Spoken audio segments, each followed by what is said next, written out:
The woods were quiet that evening, holding their breath as the sun began to dip below the horizon. Golden light filtered through the pine needles, casting long shadows over the forest floor. The air smelled of earth and bark, and a distant breeze whispered through the trees. Somewhere, a mourning dove cooed low and slow, like a lullaby for the forgotten. Through the underbrush stumbled a young woman, thin and pale, her hair tangled and falling in waves over her shoulders. Her shoes were worn, barely more than scraps of fabric, and her coat hung loose over her bony frame. Her name was Maria Calderon, though no one had spoken it kindly in months. She was cradling two tiny bundles in her arms, twins. Their little faces peeked out from threadbare blankets, and though they made no sound, their eyes searched the world as if already understanding that something was terribly wrong. A pink cap barely clung to the head of the baby girl, while a faded blue one rested on the boy. Maria walked with the rhythm of exhaustion, her legs trembling with each step. She had walked for hours, out of the city, past gas stations and farms, until the world had quieted enough that no one would see her.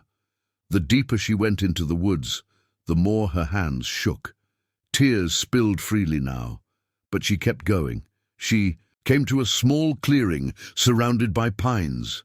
The ground was soft and dry, scattered with old needles. It looked peaceful, like a place someone might stop for a picnic or a prayer. But Maria had come for something else. With a shaking breath, she knelt down and gently laid the babies on the forest floor, one beside the other. She took care to tuck the blanket around them tightly. The girl blinked slowly. The boy made a soft sigh. Neither cried. "I'm sorry," Maria whispered, crouching close. "I love you. I love you more than anything." Her lips brushed her cheeks. She pressed her fingers to their tiny hands. Then, like something breaking inside her, she stood up and staggered backward. She turned around and ran, covering her face with both hands as she sobbed. She didn't look back. High above, on a wooded ridge nearby, behind the tinted window of a black Land Rover, a man sat watching through binoculars. He had seen the woman emerge from the trees and kneel beside something. As she fled, his breath caught in his throat. He'd seen what she had left behind. The man's name was Jared Langston. The world knew him as a titan of industry, the CEO of Langston Industries, a powerful, charismatic billionaire with properties across the world. But today, he had driven alone to his mountain estate to escape the noise of boardrooms and the emptiness of his penthouse. He had come here to find stillness. What he found instead made his stomach drop. Without hesitation, Jared opened the car door and sprinted into the trees. He ran hard and fast, branches slashing at his expensive shirt, pine needles crunching beneath his shoes. As he neared the clearing, he saw them. Two tiny forms lying quietly beneath a tall tree. He dropped to his knees and looked at them closely. Their cheeks were flushed with cold. Their blankets smelled faintly of milk and tears. They weren't crying, but he could feel their fear in the air. "It's okay," he whispered, his voice unsteady. "You're safe now." He gathered them up, one in each arm. They barely moved. He held them against his chest, letting their warmth seep into him. For a long moment the forest was silent. The sun faded to a dim amber glow. Jared stood there, cradling the children like something sacred. Back at his estate, Jared carried the babies inside, calling for his staff with urgency. His private physician, Dr. Salim, arrived within minutes. They laid the babies on a heated blanket in the sunroom, the light pouring in through tall glass windows. Dr. Salim adjusted his glasses as he examined the twins.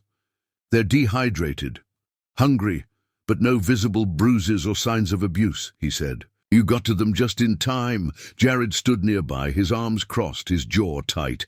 "They were left in the woods alone." "I'll start a report," the doctor replied. "But what about the mother?" Jared's eyes narrowed. "Find her." His staff set to work. Jared stayed near the twins, watching every twitch, every little breath. The girl made a small noise as she slept.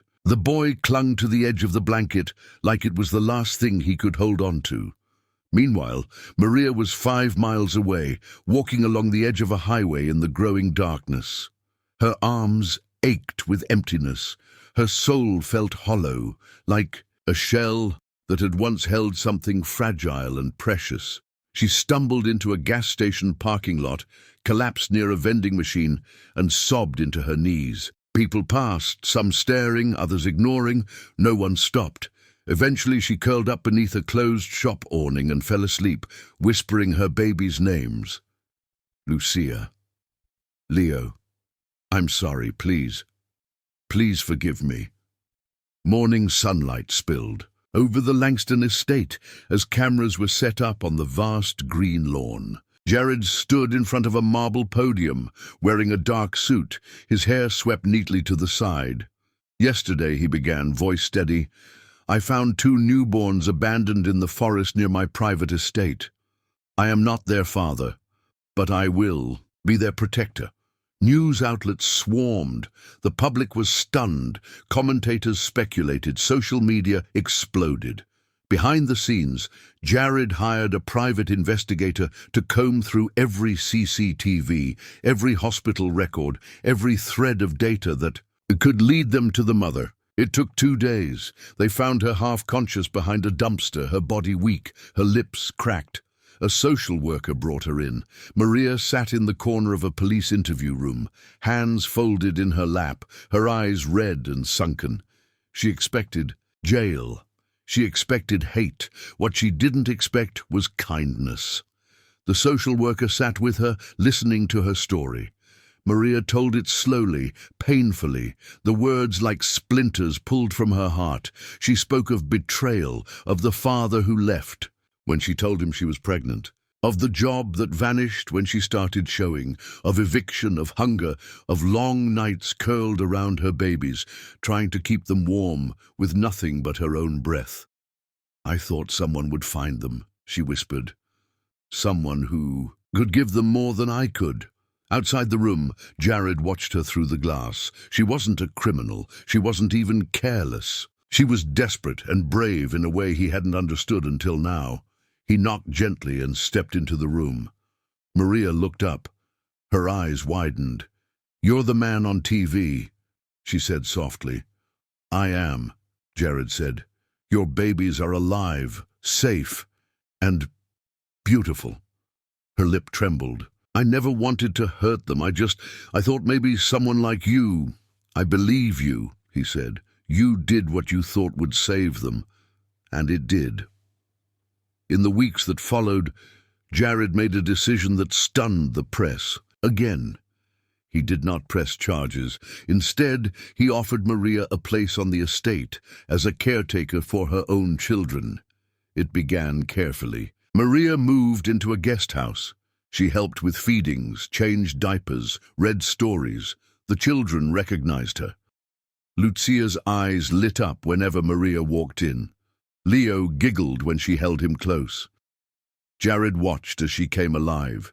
She enrolled in online classes, took training in infant care, started writing again, stories she'd once scribbled in the dark on torn paper when the world felt too heavy. Evenings were filled with quiet laughter and home-cooked meals.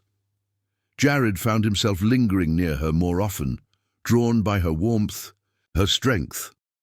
One night, as the twins crawled across the grass chasing fireflies, Jared sat beside Maria on the porch steps. You didn't abandon them, he said. You brought them to me. She looked at him, blinking. I didn't know you were there. I think fate did, he said. She laughed quietly, then looked away. I thought you were one of those cold, rich men who only cared about power. I was, Jared admitted, until I held your children, until I saw you. By the time a year had passed, Jared Langston had stopped calling them the babies. He called them our kids. On a bright spring morning, in front of a judge, Maria and Jared held hands. Lucia now walking through flower petals down the aisle. Leo clapped with joy. Maria wore a simple white dress. Jared wore a smile that had taken a year to learn. They said their vows softly, without grandeur or pretense, but with all the truth two broken people could offer. Maria Calderon became Maria Langston, mother, wife, and a woman no longer running from anything.